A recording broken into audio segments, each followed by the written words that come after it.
नमस्कार, मैं हूं दीपाली राणा। आप देख रहे हैं कमोडिटी राउंडअप और कमोडिटी राउंडअप में चर्चा करेंगे रुपए की कि कैसे रुपए की गिरावट थमेगी, क्योंकि ऑल टाइम लो पर रुपया ट्रेड कर रहा है। क्या फैक्टर्स हैं जो हावी हैं, कितनी और कमजोरी यहां से एक्सटेंड होगी, क्या रेंज हो सकती है, इस पर हमारा फोकस रहेगा। इसके अलावा चर्चा करेंगे दालों की, क्या दालें सस्ती होंगी, जो इंपोर्ट को लेकर नई डेवलपमेंट्स हुई हैं कुछ दालों को लेकर, उसके मायने समझेंगे हमारे एक्सपर्ट से, और साथ ही फोकस करेंगे स्ट्रैटेजीज पर, खासतौर से नेचुरल गैस पर, जहां पर तैश में नेचुरल गैस आता हुआ दिख रहा है। और इन सब बातों पर बातचीत करने के लिए हमारे साथ आईएफएल सिक्योरिटीज के वीपी अनुज गुप्ता, स्मृति कमोडिटीज की सीईओ और एमडी रूपा मेहता हैं।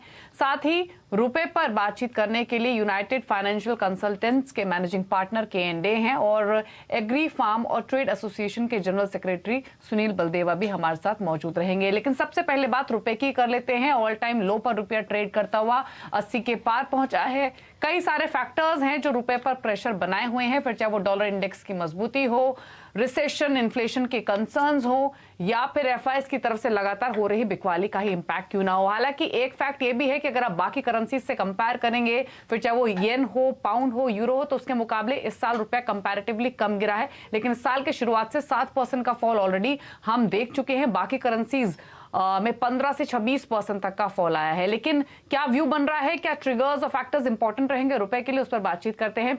के हमारे साथ मौजूद हैं। सर नमस्कार, स्वागत है आपका। पहले तो यही बताइए, हम लगातार बात कर रहे हैं क्या फैक्टर्स है जिसकी वजह से एशियन मार्केट्स पर प्रेशर दिख रहा है। अभी आपके लिए सबसे की कंसर्न्स क्या हैं जो कि फर्दर रुपए की चाल पर नजर इंपैक्ट करेंगे, और साथ ही प्राइस को लेकर, लेवल को लेकर क्या व्यू है? Good morning. लास्ट 5 महीना कंटिन्यूसली आई थिंक 24 फरवरी से रुपये गिर रहे हैं, आप जो आपने सही बताया अभी, और ऑलमोस्ट 7% रुपये गिर चुका है already.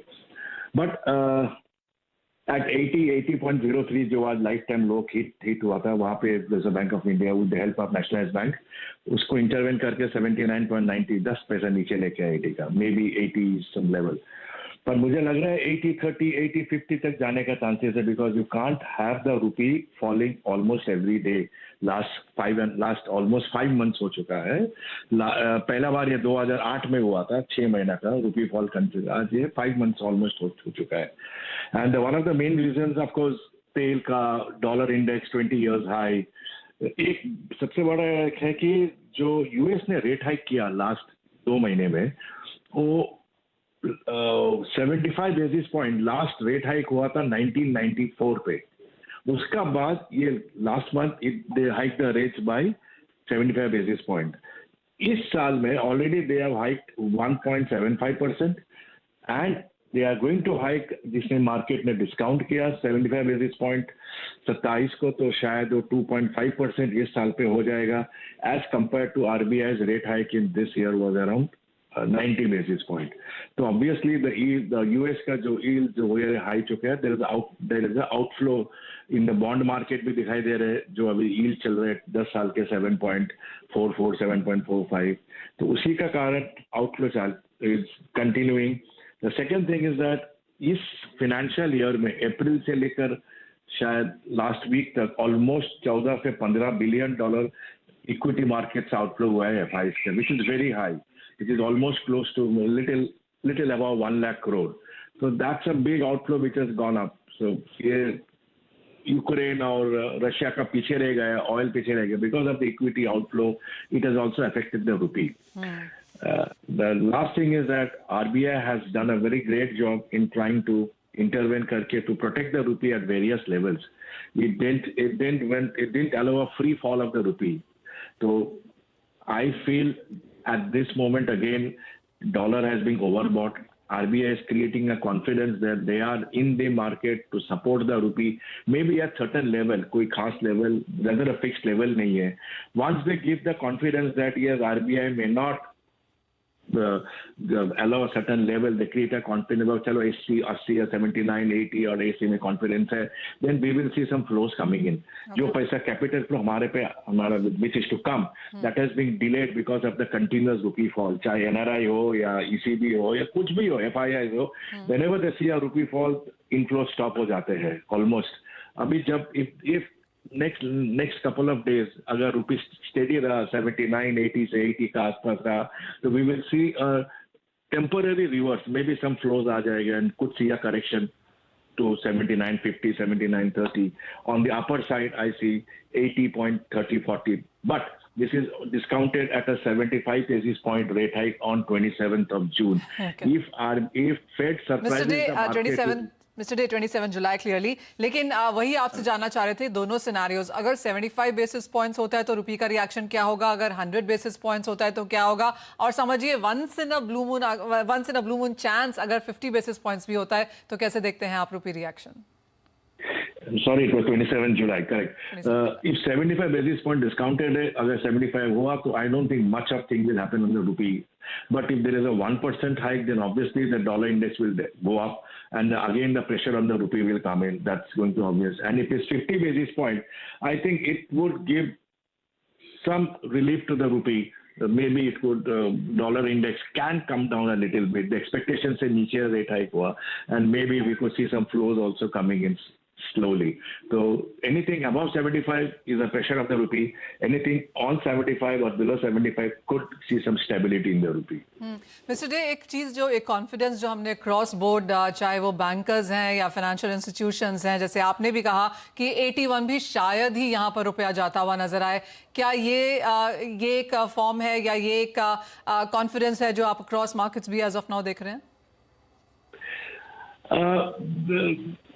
To predict whether 80, 50 or 81 is extremely difficult because I cannot compare जो आपने बताया euro, yen, because those currencies are free float currencies, whereas our rupee is still a control. We are not fully convertible in a capital account, whereas those currencies are free float and they are fully convertible. So there are two different ball games here.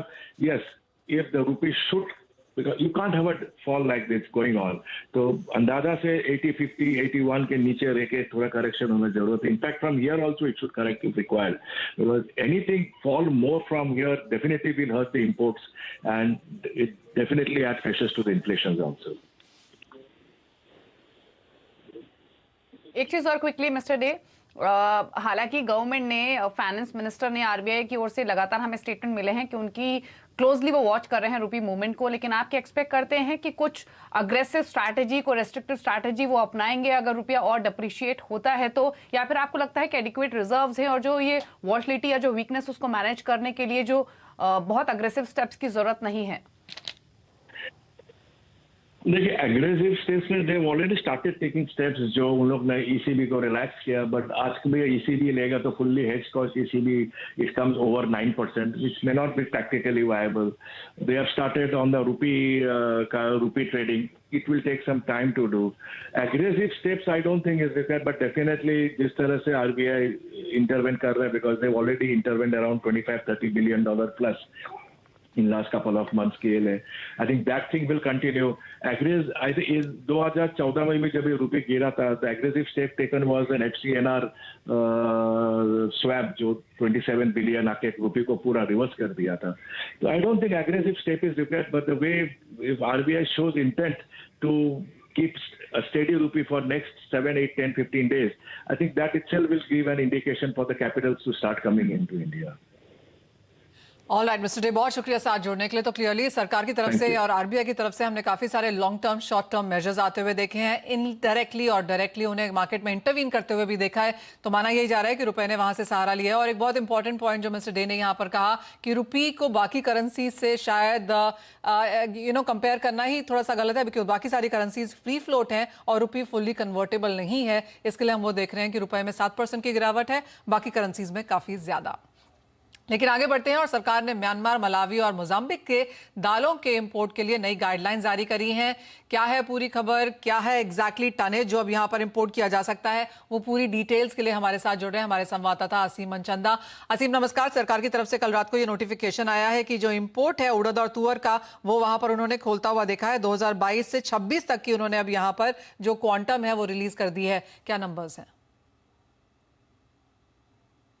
देखिए, पिछले साल दाल आयात के लिए सरकार ने Mozambique, Malawi और Myanmar की सरकारों के साथ करार जो है वो किया था। इस करार के तहत सरकार हर साल 6 लाख टन का अगले 5 सालों के लिए दाल का आयात जो है वो करेगी और ये तूर, उड़द और पीली मटर दाल का आयात जो है वो किया जाएगा। अब सरकार ने दाल आयात को लेकर के गाइडलाइन जो है जारी कर दी है। जो भी व्यापारी दाल का आयात जो है करना चाहते हैं उनको पहले तो DGFT के पास रजिस्ट्रेशन जो है कराना पड़ेगा। रजिस्ट्रेशन कराने के बाद उनको ये बताना पड़ेगा कि वो कौन से देश से दाल का आयात जो करना चाहते हैं। इसके साथ साथ व्यापारियों को ये बताना पड़ेगा कि वो कितनी मात्रा के अंदर दाल का आयात जो है वो करना चाहते हैं। साथ ही साथ ये दाल जो है सिर्फ देश के 5 पोर्ट्स के ऊपर ही आयात जो हो सकेगी। तो अगले 5 साल तक लगातार 6 लाख टन दाल का आयात जो होगा। तो इससे यही उम्मीद है कि आने वाले दिनों के अंदर दालें जो है वो सस्ती होंगी और लोगों को दाल की महंगाई से राहत जो है वो मिलेगी। जो आपकी लास्ट लाइन है वो ही एक जो है वो हेडलाइन भी है, लेकिन आपको बता दें कि ये जो MOU है इंडियन सरकार के बाकी सरकारों के साथ, ये उसके तहत होगा और प्राइवेट ट्रेड्स यहाँ पर इसे इंपोर्ट कर पाएंगे और वो क्वांटम आपके सामने है। हमारे साथ अब यहाँ पर सुनील बलदेवा जुड़े हैं। सुनील जी नमस्कार। सरकार का ये नोटिफिकेशन आप कैसे पढ़ते हैं? और जैसे असीम भी कह रहे थे कि क्लियरली जो भी स्टेप्स पिछले कुछ महीनों में हमने सरकार को उठाते हुए देखे हैं वो सब एक ही तरफ है कि यहाँ पर जो इन्फ्लेशन है, फूड इन्फ्लेशन है, वो कम हो और जो उपभोक्ता को भाव मिल रहे हैं वो यहाँ पर थोड़े से सस्ते या फेयर होते हुए नजर आए। निशा जी, इसके लिए मैं आपको 5 साल पहले ले जाऊंगा, जब हमारे यहाँ दाल के भाव बहुत ज्यादा बढ़े थे 2017 में। तो उसके बाद सरकार ने आत्मनिर्भर बनाने के लिए प्रयास किया था। 2018-19 में हम देखें तो हमारे यहाँ काफी फार्मर्स ने काफी दालों का उत्पादन किया था और MSP से बहुत नीचे बिक रही थी। और 2018-19 में हमने इम्पोर्ट भी बहुत नगण्य किया था। जैसे जैसे टाइम बढ़ता गया, 20 में कोविड आ गया था, उसमें भी हमारा जो इम्पोर्ट था वो काफी कम था। तो वहाँ के किसान उगाना बंद ना कर दे और जरूरत पड़ने पे इंडिया इंपोर्ट कर सके, इसके लिए आवश्यकता समझी गई कि कुछ क्वांटिटी को एक कोटे के जरिए मंगाना जरूरी हो। इसके लिए सरकार ने उनके साथ MOU किया कि हम आपको इतनी से इतनी क्वांटिटी, जो WTO के अंदर भी जरूरत थी और देश के लिए भी जरूरत थी, तो उसके लिए सरकार ने उनके साथ एक एग्रीमेंट किया कि हम कम से कम इतनी क्वांटिटी आपसे मंगाएंगे। जहां तक इस साल का बात है, मैं आपको बता दूं कि म्यांमार में तुअर के और उड़द के भाव पहले से अधिक है और बहुत कम मात्रा में इंपोर्ट हो रहा है, क्योंकि प्राइवेट सेक्टर जो यदि इंपोर्ट करता है, एक तो डॉलर के भाव बढ़े हुए हैं, एक इंटरनेशनल मार्केट में चूंकि कंपटीशन में पाकिस्तान और चाइना काफी ज्यादा एग्रेसिव है, तो हम उसको इंपोर्ट नहीं कर पा रहे हैं। जहां तक अफ्रीकन कंट्री की बात है, हाँ नई क्रॉप होगी तो हम जरूर इंपोर्ट कर पाएंगे। ये हमारे लिए अच्छी बात होगी, क्योंकि कोटे MOU के अलावा भी जो क्वांटिटी आ रही है उसमें भी कोई रोक नहीं है। म्यांमार से भी बराबर आ रही है और अफ्रीका कंट्री से भी फरवरी में एक वेसल आया था, मार्च में भी आया था, तो माल आते जा रहे हैं। लेकिन MOU के अंतर्गत इतनी क्वांटिटी हम इंश्योर कर रहे हैं उनसे, उन देशों को कि आप उगाओ, आपके फार्मर को उगाने के लिए प्रेरित करो, हम इतनी क्वांटिटी आपसे मंगाएंगे ही मंगाएंगे। जी मनीषा जी। अच्छा सुनील जी, फिर अभी फिलहाल होलसेल और रिटेल प्राइसेस की स्थिति क्या है? और दूसरी तरफ लगातार सरकार, देखिए पर्पस जो भी डेवलपमेंट्स हो रही है उसका पर्पस यही है कि प्राइसेस हल्के हों। इससे पहले भी हमने इंपोर्ट ड्यूटीज में रिडक्शन हो या फिर पल्सेस पर सेस रिडक्शन के कदम भी आते हुए देखे हैं। तो फिलहाल इस डेवलपमेंट का अब कितना इंपोर्ट होगा, कितना फ्लो होगा, वो तो विद टाइम क्लियर होगा, लेकिन फिलहाल की स्थिति में प्राइसेस का ट्रेंड फिर कैसा रह सकता है? जैसे मैं म्यांमार की आपको तुअर की बात करूं तो तुअर वहां पे $830-40 बिक रही थी, और यदि हम आज के भाव को उसको लगाएं $80 के हिसाब से हम पड़ता जोड़े हैं तो वो 69 के आसपास था, और 3 दिन पहले तुअर के भाव 66 थे। आज जरूर वो 68 हुए हैं। तो मुझे ये लगता है कि अभी भी पड़ते में नहीं है। जब तक हमारे यहाँ 71 के भाव नहीं होंगे, कोई भी प्राइवेट सेक्टर जाके वहां पे इंपोर्ट नहीं कर पाएगा। तो इंटरनेशनल भाव ज्यादा होने की वजह से मुझे नहीं लगता कि काफी यहाँ पे कोई ज्यादा प्राइस पे फर्क पड़ेगा। हाँ एक जरूर है कि भाव बहुत ज्यादा बढ़ने से जरूर रोकेगा, क्योंकि यदि बहुत ज्यादा भाव बढ़ते हैं तो हम अफ्रीकन कंट्री से, म्यांमार से, कहीं से सूडान से, अफ्रीकन कंट्री से, म्यांमार से हम इंपोर्ट करके उसकी पूर्ति कर सकते हैं। तो ये के लिए अच्छा कदम है, लेकिन इसके लिए यदि हम सोच रहे हैं कि तुरंत इसमें भाव में फर्क आ जाएगा, मुझे ये नहीं लगता है। क्योंकि इंडिया में जो तुअर और उड़द की जो बिजाई है उसके आंकड़े आप देखो तो करीबन 18-20% की कमी दालों में साउथ में भी दिखाई दी है, कर्नाटका, महाराष्ट्र और इधर भी दिखाई दिया, और यूपी में भी दिखाई दी है। तो मुझे ये लगता है कि हमें प्रोडक्शन सप्लाई की तरफ ध्यान देना होगा। यदि हमें कीमत यदि बढ़ाना चाहते हैं तो हमें देश का प्रोडक्शन बढ़ाना होगा। क्योंकि इस बार किसान जो है वो कपास की तरफ और सोयाबीन की तरफ, तिलहन की तरफ ज्यादा गया, इसलिए दालों की तरफ उसकी रुचि कम रही, क्योंकि दालों का पिछले साल जो उसको रियलाइजेशन है वो काफी कम मिला था। सुनील जी, आप हमें 5 साल पीछे भी लेके गए और आपने हमें यह भी बता दिया कि 5 साल आगे भी यहाँ पर क्या स्थिति रह सकती है अगर यहाँ पर बहुत ज्यादा चेंजेस नहीं हुए। एक फाइनल सवाल आपसे प्राइसेस को लेकर, आपने कहा कि इंपोर्ट रुपए के चलते यहाँ पर थोड़े से मुश्किल है, बुआई का भी सीन कोई बहुत अच्छा यहाँ पर नहीं है, तो अगर हम इस दिवाली तक की बात करें तो कैसे देखते हैं आप दालों के भाव?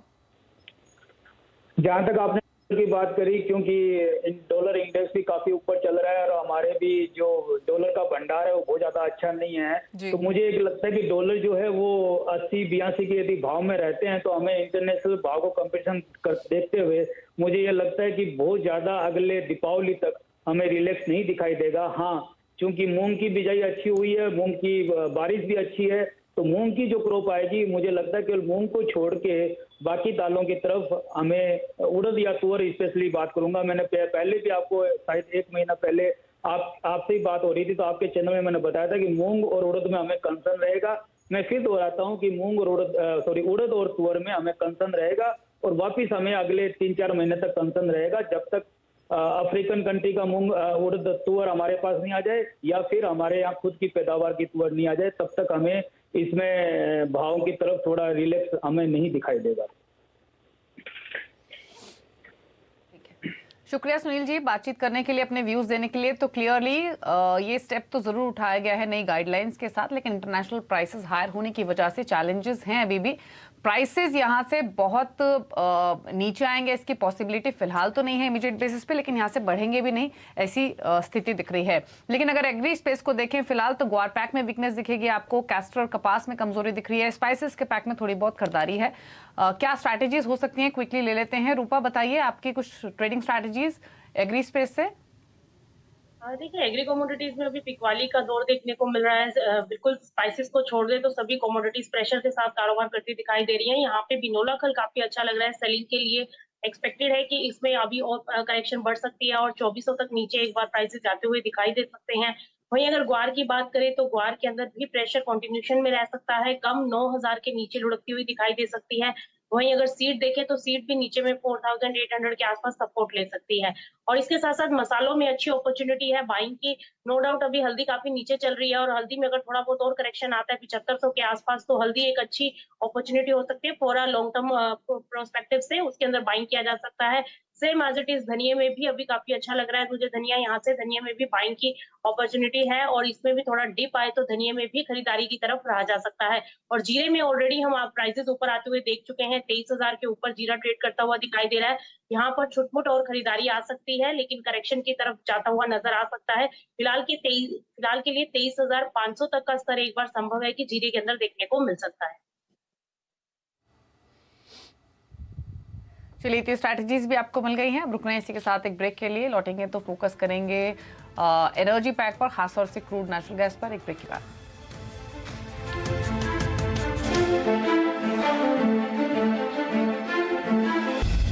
आपका स्वागत है और हेडलाइंस नॉन एग्रो में यहाँ पर नेचुरल गैस और क्रूड में से आती हुई देखी है हमने, जहां पर ओवरनाइट 5 से 6% की तेजी थी।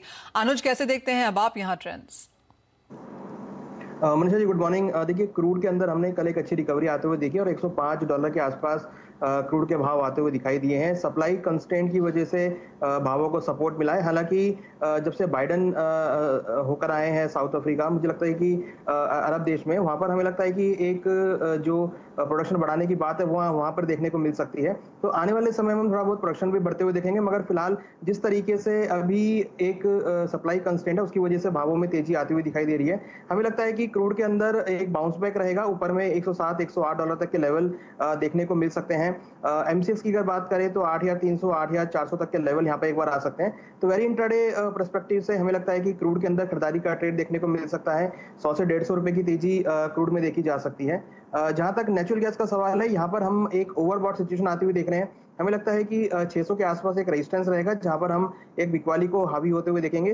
तो कहीं ना कहीं ओवरबॉट होने की वजह से और हमें लगता है कि यहाँ पे डिमांड थोड़ी कम हो सकती है हायर लेवल पे, तो बिकवाली का ट्रेड देखने को मिल सकता है। तो नेचुरल गैस में हमारा सेल का कॉल रहेगा करीबन 600-605 के आसपास बिकवाली करें, नीचे 580 तक का लेवल देखने को मिल सकता है, 620 पे स्टॉप लॉस लगा सकते हैं। तो नेचुरल गैस में बिकवाली का ट्रेड रहेगा और क्रूड में हमें लगता है कि आने वाले दिनों में एक बाउंस बैक यहाँ पर देखने को मिल सकता है। और इसी बीच सॉल्वेंट सेक्टर एसोसिएशन की तरफ से जो डेटा आया है उसके लिहाज से यहाँ पर राइस ब्रान ऑयल का जो एक्सपोर्ट है वो हमने 73% बढ़ते हुए देखा है। अनुज, क्लियरली बात ये होती भी रही है कि एक छोटी सी मार्केट है कंपैरेटिवली अगर हम बाकी सब कुछ यहाँ पर देखें, लेकिन जिस तरह से राइस ब्रान ऑयल में हमने एक इंटरेस्ट आता हुआ देखा है, चाहे वो हेल्थ फैट है या फिर एक सब्स्टिट्यूट ऑयल की तरफ है, आप कैसे देखते हैं ये नंबर्स? देखिए, डेफिनेटली एडिबल ऑयल्स में जो आत्मनिर्भरता की बात हम देख रहे हैं वो यहाँ पर दिख रही है कि हम यहाँ पे एक्सपोर्ट भी कर पा रहे हैं। और डेफिनेटली जो राइस ब्रान ऑयल है इसका जो इंटरेस्ट है वो भारत के अंदर भी बढ़ता हुआ दिखाई दे रहा है। तो अगर अच्छी इसकी पैदावार होती है और इसकी जो प्रोडक्शन जो है वो अच्छा रहता है तो डेफिनेटली जो हम इम्पोर्ट कर रहे हैं वो भी यहाँ पे पाम ऑयल का जो इम्पोर्ट है वो भी थोड़ा सा असर आता हुआ दिखाई देगा। तो इसका जो असर है वो ओवरऑल इंडस्ट्री पे पड़ेगा और हमें लगता है कि आने वाले दिनों में पाम ऑयल के प्राइसेस या फिर एडिबल ऑयल के प्राइसेस कुछ नरम होते हुए दिखाई देंगे। ठीक है, तो ये एडिबल ऑयल प्राइसेस पर व्यू हुआ है, लेकिन क्विकली बेस मेटल्स पर भी एक राय ले लेते हैं। रूपा, कल की रिकवरी के बाद आज वापस प्रॉफिट टेकिंग है बेस मेटल्स में, सभी 1 से 1.5% नीचे ट्रेड कर रहे हैं। क्या व्यू है, क्या स्ट्रैटेजी है? देखिए, बेस मेटल में अभी प्रेशर कंटिन्यूएशन में रह सकता है। आज भी हम देख रहे हैं कि कॉपर ऊपरी स्तरों से लुढ़का हुआ है, तो नीचे में एक्सपेक्टेड है कि एक बार 600 तक आ सकता है। और जिंक में भी नीचे में 260 तक के स्तर एक बार आने वाले दिनों में देखने को मिल सकते हैं, क्योंकि डिमांड फैक्टर काफी अहम रोल प्ले करता नजर आ रहा है और यहाँ पर दबाव सभी नॉन एग्रो कमोडिटीज में बनता हुआ दिखाई दे रहा है। तो इसके चलते दबाव कंटिन्यूएशन में रह सकता है। आज इंट्राडे प्रोस्पेक्टिव से जिंक 268 तक नीचे गिर सकता है और वहीं कॉपर की बात करें तो 620 से लेकर 618 तक के स्तर देखने को मिल सकते हैं। ओके, यानी मुनाफा वसूली यहाँ पर आपकी स्क्रीन पे वापस है। कल का दिन एक एबरेशन जैसा देखने को मिल रहा है, लेकिन बात अब यहाँ पर सोने चांदी की भी कर लेते हैं। रूपा, सोने में अब आपको क्या लगता है? देखिए, लॉन्ग टर्म अगर पॉइंट ऑफ व्यू से देखा जाए तो सोना अभी भी बाइंग की तरफ है। इसमें जो भी करेक्शन है उस करेक्शन में लॉन्ग टर्म स्ट्रेटेजी के पॉइंट ऑफ व्यू से यहाँ पर एक अच्छी बाइंग जो है आते हुए आगे आने वाले दिनों में देखने को मिल सकती है। लेकिन हाँ, जिस तरीके से हम इसमें करेक्शन आते हुए देख रहे हैं और $1700 के नीचे सस्टेन नहीं हो पाया, एक बार फिर से $1700 के ऊपर जाते हुए देख रहे हैं, तो यहाँ पर जो रेंज बनती दिखाई दे रही है नीचे में 1680 से लेकर ऊपर में $1720 तक मैक्सिमम एक बार फिलहाल अपसाइड आता हुआ दिखाई दे रहा है। क्योंकि जिस तरीके से डॉलर के अंदर स्ट्रेंथ आ रही है उसका कहीं ना कहीं नेगेटिव इंपैक्ट सोने के ऊपर आता हुआ दिखाई दे रहा है। तो हाल फिलहाल में करेक्शन में रह सकता है। लॉन्ग टर्म स्ट्रेटेजी इसमें रखना चाहिए, डिप पर बाइंग की तरफ रहे और इंट्राडे में बिल्कुल आज बिकवाली देखने को मिल सकती है और 50,100 के आसपास सोना जाता हुआ दिखाई दे सकता है। बिल्कुल शॉर्ट टर्म स्ट्रेटेजी रखे बिकवाली की तरफ, लेकिन लॉन्ग टर्म वहीं जो भी डिप मिले उस डिप में थोड़ा थोड़ा खरीदारी करके चला जा सकता है। ठीक है, तो डिप्स पर खरीदारी की सलाह है गोल्ड में, और मेटल्स यहाँ से थोड़ा और हल्के हो सकते हैं। कॉपर पर स्ट्रैटेजी आपको रूपा ने दी है। शुक्रिया रूपा और अनुज, आप दोनों का ही आने के लिए, शो में अपने व्यूज देने के लिए। रुक रहे हैं इसी के साथ एक ब्रेक के लिए। ब्रेक के उस पर आप देखिए फ्यूचर एक्सप्रेस। नमस्कार।